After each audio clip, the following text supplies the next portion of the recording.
foolishness. Now you only get it in your night dress. Discard all the naughty nights for niceness. Landed in a very common... En el Faradio, y hoy queremos recibir a un periodista que se llama Fonsi Loiza, que va a estar este fin de semana en la Asociación Cultural Octubre de Torrelavega para hablar sobre su último libro, que se llama Oligarcas, los dueños de España.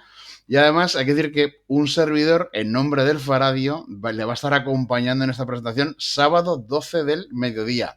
Muy buenas, Fonsi, ¿cómo estás? Hola, ¿qué tal? Un placer estar contigo. Pues desde luego que un placer recibirte en lo telemático y también en lo físico este fin de semana en Torrelavega, que esperamos que sea una gran presentación sobre algo que, bueno, quizás sería menos original si se llamase El poder del dinero, pero es un poco lo que más se quiere subrayar en el libro, ¿no? Esas grandes empresas, grandes dueños de grandes empresas, que en realidad son los que tienen un poco los hilos en la mano, ¿no? Para ir manejando cómo tiene que funcionar un país. Sí, todas esas redes de poder que se han ido tejiendo en el Estado español y también su vinculación y la importancia de las familias franquistas, como las mismas familias franquistas que mandaban anteriormente la dictadura siguen siendo las mismas, los hijos ahora tienen el poder y además también, ¿no?, de cómo el 50% del gran patrimonio está entre muy poquitas manos, unos empresarios que encima en los grandes medios de comunicación nos dicen a todas horas que están hechos a sí mismos y demás, y vemos como es todo falso y que realmente, como el caso de Florentino Pérez, por sus relaciones de poder con ciertos políticos, la estructura del Estado español que ha favorecido a los pelotazos inmobiliarios y cómo al final pues la clase trabajadora paga con pues no poder acceder a la vivienda mientras ellos hacen todo tipo de negocios. O el caso de Amancio Ortega, que es el mayor casero del mundo, con mayor patrimonio inmobiliario de todo el mundo, mientras los jóvenes no pueden acceder a la vivienda en el Estado español. Bueno, yo creo que también tiene ese punto, ¿no? En la relación con el franquismo, yo creo que, no digo que sea novedoso el que se hable de ello, pero es verdad que es algo que en los medios de comunicación es mucho más raro de encontrar. Una cosa es que se diga si las prácticas de estos grandes empresarios son las mejores o no tan buenas, pero ese vínculo es más difícil de encontrar y al final es ver cómo la oligarquía no es algo nuevo o no es, como se suele decir, el sueño americano, ¿no? De que tú llegas a un sitio y eres capaz de coger el ascensor y subir hasta lo más alto. Esto es mucho más difícil.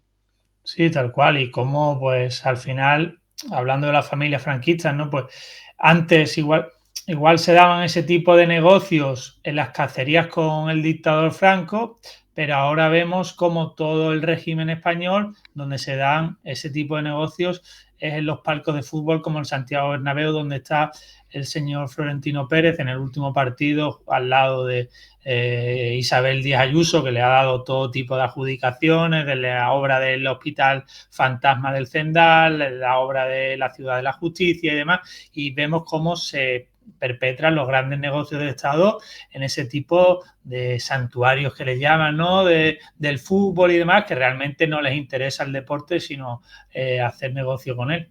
Pero bueno, para ellos es lo bonito, ¿no? Revestir las cosas de épica como para que no pienses en realidad en cuáles son ese tipo de relaciones por detrás, sino al final decir que ni siquiera te preguntes, ¿no? El por qué puede ser malo que dos empresarios se vean en un palco como el de Santiago Bernabéu y al final digan, oye, pues si tus intereses y los míos van por el mismo camino, ¿por qué no cerramos ya el acuerdo, no?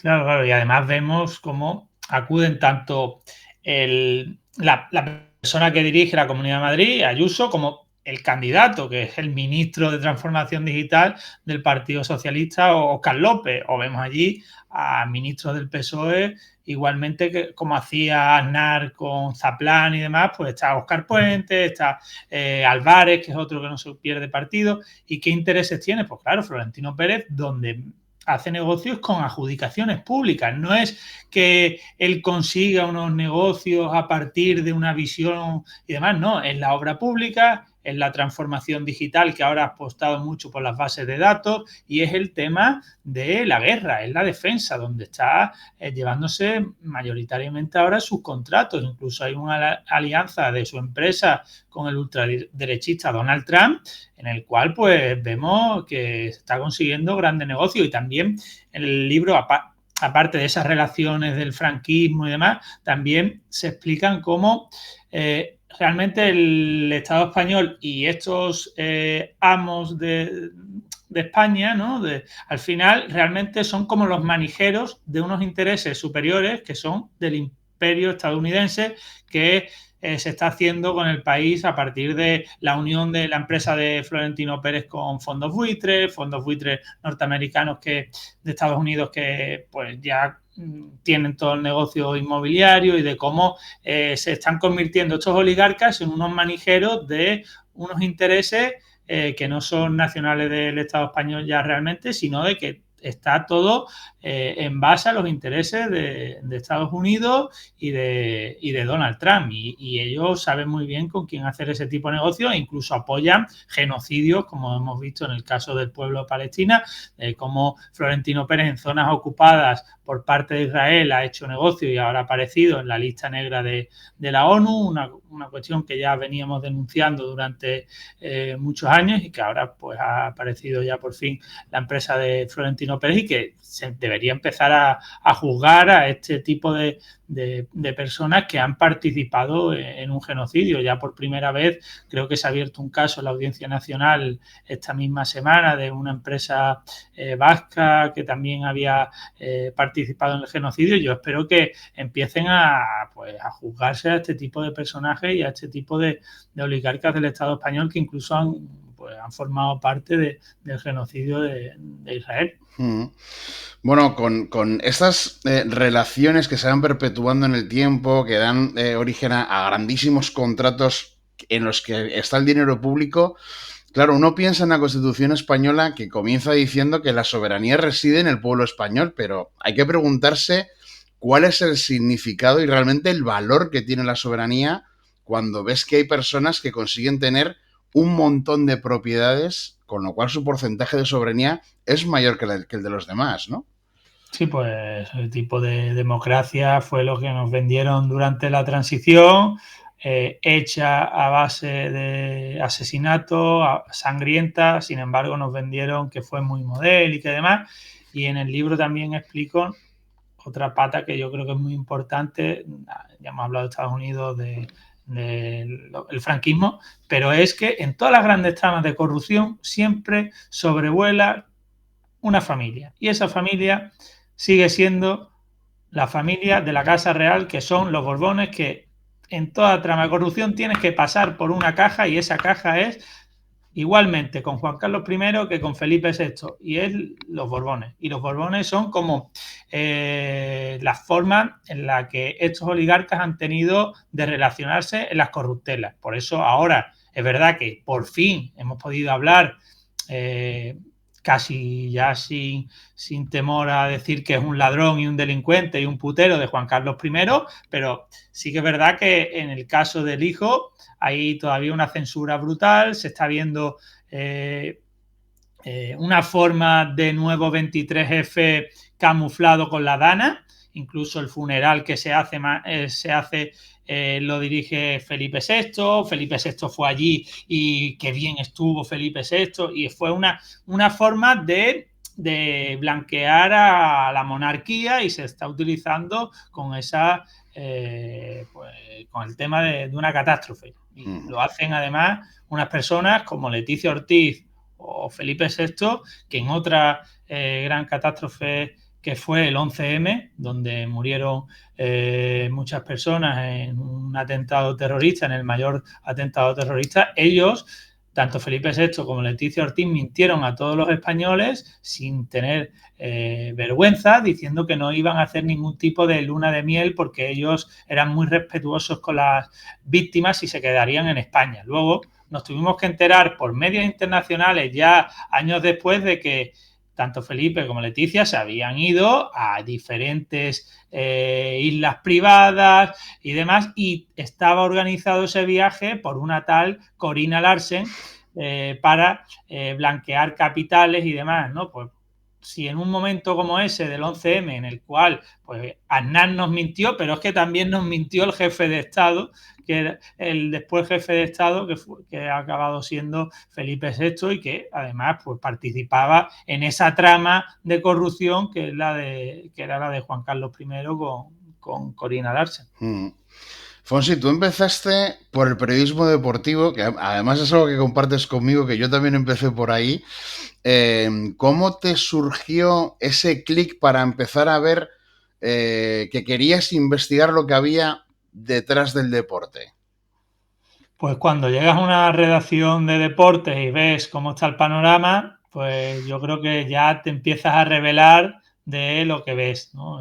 De que hay unas relaciones de intereses con ciertos dirigentes de equipos de fútbol, de por qué había tanta invisibilización del fútbol femenino, que me parecía escandaloso. Yo cuando llego al diario El País como becario hice una entrevista a una de las mejores jugadoras del mundo, Alessia Putellas, y estuvo escondido durante 2 meses, creo, la entrevista, porque decían que no interesaba.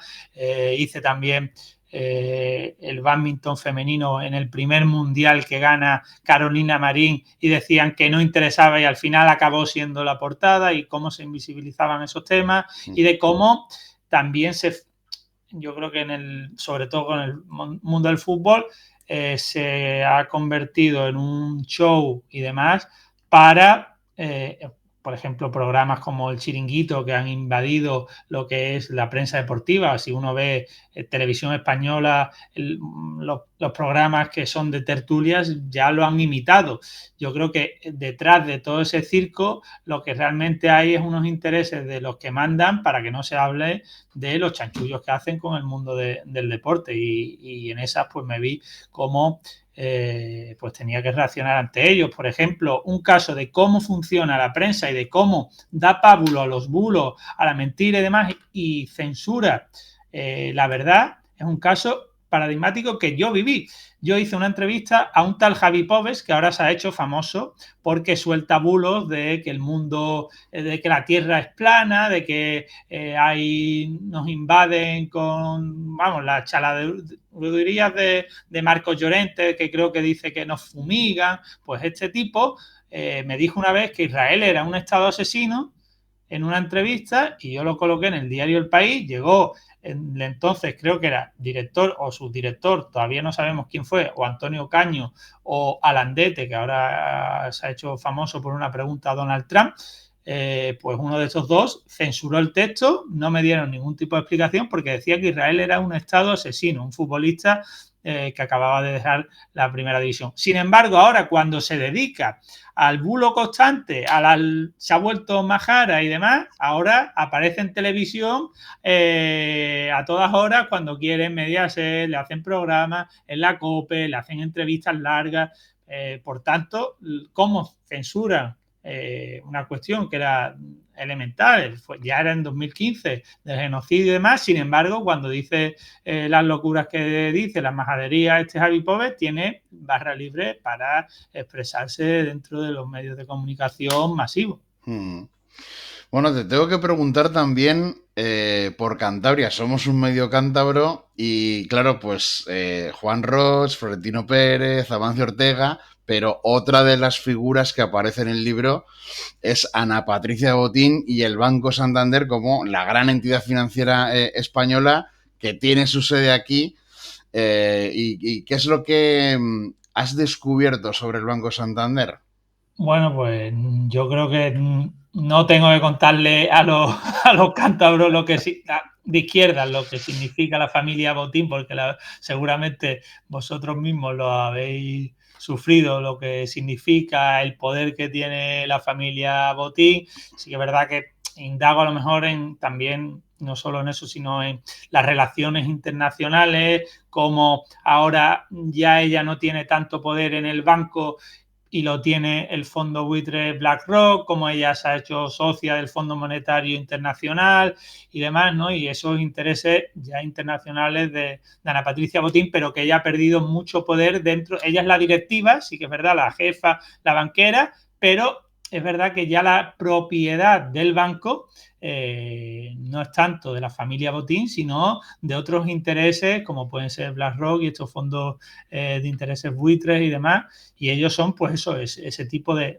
gestores, ¿no? No de la familia Botín sigue teniendo ese poder omnímodo que sufrís en los cántabros y demás, pero sí que es verdad que ya con unos intereses internacionales en los cuales tienen ya más poder dentro del banco que la propia familia Botín. ¿Te pretendes tirar un poco más del hilo para un futuro libro y no sacar, por ejemplo, no solo al Banco Santander, sino al BBVA, por ejemplo? Podría ser, ¿no? Ahora con el tema del BBVA, el tema con el Sabadell y demás, pero claro, siempre va surgiendo muchos temas. También me interesa mucho el tema de la Casa Real, de cómo se está, pues, el tema que hablábamos de Felipe VI y de cómo cuando se sacó el primer libro de Juan Carlos I, crítico, lo tuvo que hacer la periodista Rebeca Quintans con un nombre anónimo, se puso Patricia Esberlo, pero yo creo que si se hiciera en la actualidad con Felipe VI, yo creo que a lo mejor no podría firmarlo yo como Fonsi lo hice y a lo mejor tendría que firmarlo como Pedro Pérez, ¿no? Porque seguramente sufriría pues lo que está sufriendo, por ejemplo, el rapero Pablo Hasél, que lleva en prisión desde el año desde febrero 2021 y demás, ¿no? Por tanto, yo creo que es verdad que con el tema de Juan Carlos I ahora podemos hablar con libertad porque otros hicieron spoiler antes y lo sufrieron, todo el tipo de persecuciones y demás, y ahora no tanto, aunque incluso hasta Revilla ahora también creo que tiene que a lo mejor que declarar y demás, a pesar de que le salía en una fotografía limpiándole a Juan Carlos I, creo que los zapatos en un libro, pero bueno, hasta ya Revilla ha tenido que reconocerlo y hasta Revilla tiene que decir que Juan Carlos I es un ladrón, ¿no? Pero sí que es verdad que con Felipe VI el silencio es increíble y la Casa Real sigue manejando unos intereses con Arabia Saudí, con la venta de armas y demás, que yo creo que es fundamental que se sepa. Pues esto va a ser el sábado a las 12 del mediodía en la Asociación Cultural Octubre de Torrelavega. Para quien quiera asistir, esto no ha sido nada más que un aperitivo de todo lo que vamos a hablar el sábado. Y quien esté viendo la entrevista y no pueda asistir, se llama Oligarcas, los dueños de España, editorial Acal, y desde luego que alguien que lo ha leído merece la pena porque siempre leyendo este libro te vas a enterar de cosas que no habías oído nunca, seguro. Fonsi Loaiza, muchas gracias por atender la llamada del Faradio, un abrazo en lo telemático y el sábado nos lo damos en lo físico. Nos vemos este sábado. Muchas gracias, un abrazo. Un abrazo fuerte. Hasta luego.